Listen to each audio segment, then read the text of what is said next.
ಓಂ ಗುರುಭ್ಯೋ ನಮಃ. ಎಲ್ಲ ನನ್ನ ಜ್ಯೋತಿಷ್ಯ ಬಾಂಧವರಿಗೂ ಈ ಜ್ಯೋತಿಷ್ಯ ಜ್ಞಾನವಾಣಿಯ ಈ ಚಾನೆಲ್ ಮುಖಾಂತರ ಎಲ್ಲರಿಗೂ ನನ್ನ ನಮಸ್ಕಾರವನ್ನು ಹೇಳ್ತೇನೆ. ಇವತ್ತು ಗೋಚಾರದ ಒಂದು ಗ್ರಹದ ಬಗ್ಗೆ ನಾವು ಮಾತಾಡೋಣ. ಕೇತು 29/3/2026 ದಿನಾಂಕ ಪುಬ್ಬ ನಕ್ಷತ್ರದಿಂದ ಆಂಟಿ ಕ್ಲಾಕ್ ವೈಸ್, ಇವಾಗ ಇಷ್ಟು ದಿನ ಪುಬ್ಬ ನಕ್ಷತ್ರದಲ್ಲಿ ಇದ್ದಿದ್ದು ಇವಾಗ ಮಕ ನಕ್ಷತ್ರದ 4ನೇ ಪಾದದಲ್ಲಿ ಚಲನೆ ಮಾಡ್ತಾ ಇದ್ದಾರೆ.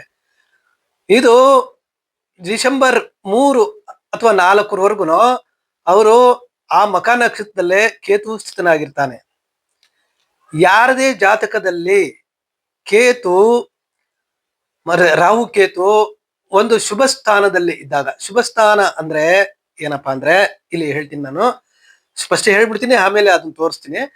ಈ ರೀತಿ ಶುಭ ಸ್ಥಾನದಲ್ಲಿ ಅಂದ್ರೆ ಜನ್ಮ ಜಾತಕದಲ್ಲಿ ಕೇತು ಒಳ್ಳೆಯ ಒಂದು ಶುಭ ಸ್ಥಾನದಲ್ಲಿ ಇದ್ದು ರಾಹು ಕೇತುಗಳು ಇದ್ದಲ್ಲಿ ಅವರಿಗೆ, ಅಂತಹ ಜಾತಕರಿಗೆ ಈ ಒಂದು ಡಿಸೆಂಬರ್ ಅಂದ್ರೆ 29/3/2026 ಡಿಸೆಂಬರ್ 3 ಅವರಿಗೆ ಯಾವುದೇ ನ್ಯಾಯಾಲಯದಲ್ಲಿ ಯಾವುದೇ ಒಂದು ಕೇಸು ಪೆಂಡಿಂಗ್ ಇದ್ದು ಅದು ಏನು ಇತ್ಯರ್ಥನೆ ಆಗದೆ ತುಂಬಾ ಚಡ್ಪಡಿಸ್ತಾ ಇದ್ರೆ ಅವ್ರಿಗೆ ಒಂದು ಸಂತೋಷದ ವಿಷಯ. ಈ ಕಾಲಾವಧಿಯಲ್ಲಿ ನಾನು ಇವಾಗ ಏನು ಹೇಳಿದ್ನೋ ಆ ಕಾಲಾವಧಿಯಲ್ಲಿ ಅವರ ಎಲ್ಲ ಒಂದು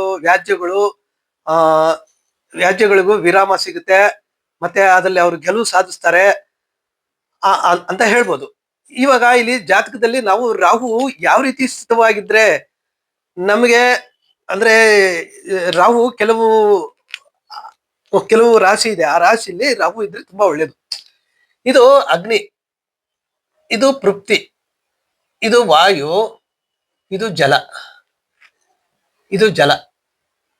ಅದೇ ರೀತಿ ಇದು ಅಗ್ನಿ, ಪೃಥ್ವಿ, ವಾಯು, ಜಲ. ಅಗ್ನಿ, ಪೃಥ್ವಿ, ವಾಯು, ಜಲ. ಒಂದೊಂದೇ ಅಕ್ಷರ ಬರ್ದಿದ್ದೀನಿ, ಗೊತ್ತಾಗುತ್ತೆ ನೋಡಿ. ಅಗ್ನಿ, ಪೃಥ್ವಿ, ವಾಯು, ಜಲ. ಅಗ್ನಿ, ಪೃಥ್ವಿ, ವಾಯು, ಜಲ. ಅಗ್ನಿ, ಪೃಥ್ವಿ, ವಾಯು, ಜಲ. ಇದು ಅಗ್ನಿ, ಪೃಥ್ವಿ, ವಾಯು, ಜಲ. ಈ ರೀತಿ ಈ ಒಂದು 4 ಒಂದು ಅಗ್ನಿ, ಪೃಥ್ವಿ, ವಾಯು, ಜಲ ಅಂತ ಒಂದು ಇದೆ. ಯಾರದೇ ಜಾತಕದ ಒಂದು ರಾಹು ಇಲ್ಲಿ ಇದ್ರೆ, ರಾಹು ಇಲ್ಲಿದ್ದಾಗ ಅಥವಾ ಇಲ್ಲಿದ್ದಾಗ ಅಥವಾ ಇಲ್ಲಿದ್ದಾಗ ಅಥವಾ ಇಲ್ಲಿದ್ದಾಗ ಅಥವಾ ಇಲ್ಲಿದ್ದಾಗ ಅಥವಾ ಇಲ್ಲಿದ್ದಾಗ ಅಂದ್ರೆ ರಾಹು ಇಲ್ಲಿ ಇರ್ಬೇಕು. ರಾಹು ರಾಹು ರಾಹು ರಾಹು ರಾಹು ರಾಹು ಅಂದ್ರೆ ಇವಾಗ ನಮ್ಗೆ ರಾಹುದೇನಿಕಪ್ಪ ಹೇಳ್ತಾ ಇದ್ದೀನಿ ಅಂದ್ರೆ ಅದ್ರ ಆಪೋಸಿಟ್ ನಲ್ಲಿ ಕೇತು ಇರ್ತಾನೆ. ಕೇತು ಅಗ್ನಿತತ್ವ ರಾಶಿಯಲ್ಲಿ ಇರ್ಬೇಕು, ಜಲತತ್ವ ರಾಶಿಯಲ್ಲಿ ಇರ್ಬೇಕು ಕೇತು. ಇವಾಗ ನಾವಿಲ್ಲಿ ಯಾವ್ದೋ ಇದೆ ನೋಡೋಣ. ಇದು ಇಲ್ಲಿ ರಾಹು ಇಲ್ಲಿ ಇದಾನಂದ್ರೆ ಇಲ್ಲಿಂದ 7ನೇ ಮನೆ ಜಲರಾಶಿ, ಇಲ್ಲಿ ಕೇತು ಇದ್ರೆ ಓಕೆನಾ. ಅದೇ ರೀತಿ ಇಲ್ಲಿ ರಾಹು ಇದ್ದು ಇಲ್ಲಿ ಕೇತು ಇದ್ರೆ ನೋಡಿ, ಅಂದ್ರೆ ಜಲತತ್ವ ರಾಶಿಯಲ್ಲಿ, ಅಗ್ನಿತತ್ವ ರಾಶಿಯಲ್ಲಿ ಕೇತು ತುಂಬಾ ಶುಭದಾತನಾಗ್ತಾನೆ. ಅದೇ ರೀತಿ ಇಲ್ಲಿ ರಾಹು ಇದ್ರೆ ಇಲ್ಲಿ ಕೇತು, ಇಲ್ಲಿ ರಾಹು ಇದ್ರೆ ಇಲ್ಲಿ ಕೇತು. ಈ ರೀತಿ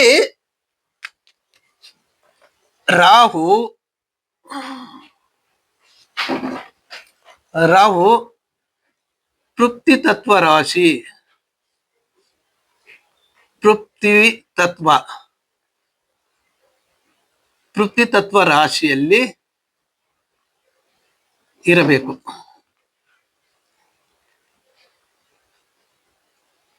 ಅದರಲ್ಲಿ ನೇಟಲ್ ಚಾರ್ಟ್ ನಲ್ಲಿ ಜನ್ಮ ಜಾತಕ ಯಾರ್ದಿರುತ್ತೋ ಅವ್ರದ್ದು ನೇಟಲ್ ಚಾರ್ಟ್ ಅಲ್ಲಿ ರಾಹು ಪೃಥ್ವಿ ತತ್ವ ರಾಶಿಯಲ್ಲಿ ಇರಬೇಕು. ಕೇತು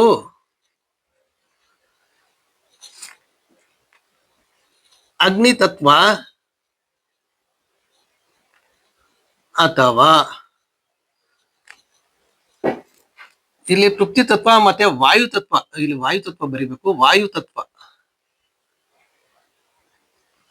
ರಾಹು ಪೃಥ್ವಿ ತತ್ವ ವಾಯು ತತ್ವ ರಾಶಿಯಲ್ಲಿ ಇರ್ಬೇಕು. ಕೇತು ಅಗ್ನಿ ತತ್ವ ರಾಶಿ ಮತ್ತೆ ಜಲತತ್ವ ರಾಶಿಯಲ್ಲಿ ಇರಬೇಕು.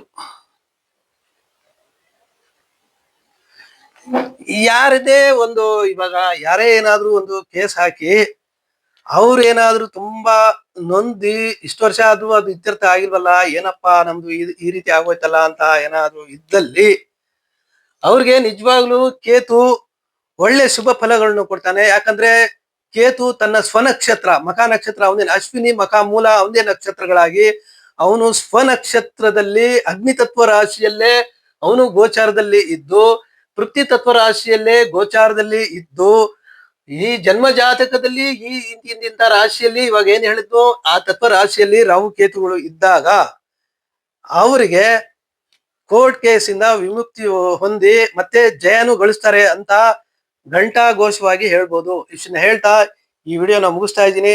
ಜಯ ಶ್ರೀ ಕೃಷ್ಣ.